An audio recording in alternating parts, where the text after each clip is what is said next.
see how you'd like to live your life. See yourself living it that way. Okay. Now, understand that that's a picture in your mind. When you pick up a book, the book is nothing but a picture that an author has painted in words. Van Gogh, the great artist, was asked one time how he did such beautiful work. He said, I dream my painting, and then I paint my dream. They get the picture in the mind, and then paint it on the wall, or on the canvas.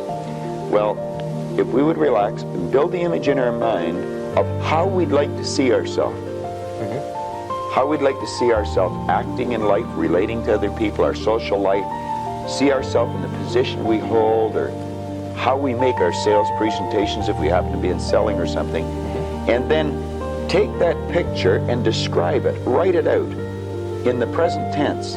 I am so happy now that I see myself, and write it out. Now, a lot of people will laugh at this and say, that doesn't make any sense. It makes a lot of sense. They can't tell you why it doesn't. I could spend hours telling you why it does, and I could explain it in such detail that everyone would understand it. But write out a description of how you'd like to see yourself. Start to read it, and read it, and read it, and read it every day. Carry it around and keep reading it.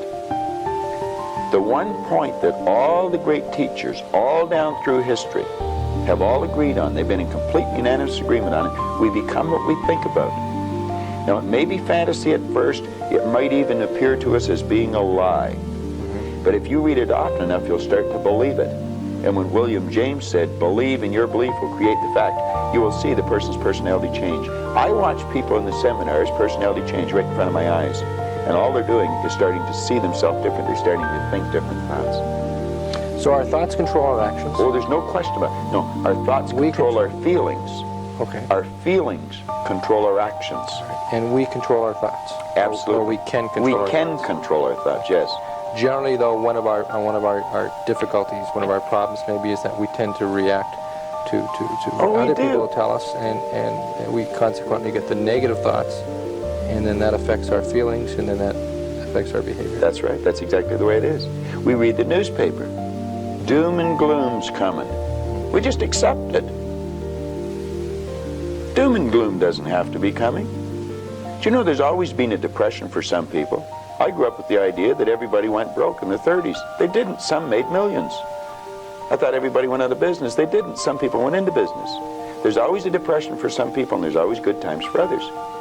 Let's ask ourselves when we read something in the paper, do I want to get emotionally involved in that idea? If it's a negative idea, I don't want to get emotionally involved with it. I don't read the paper that often. I do, but I don't dwell on it.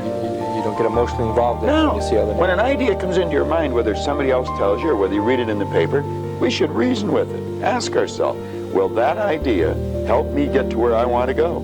If it won't, reject the idea. Okay. All right. Bob, I appreciate our half hour's conversation.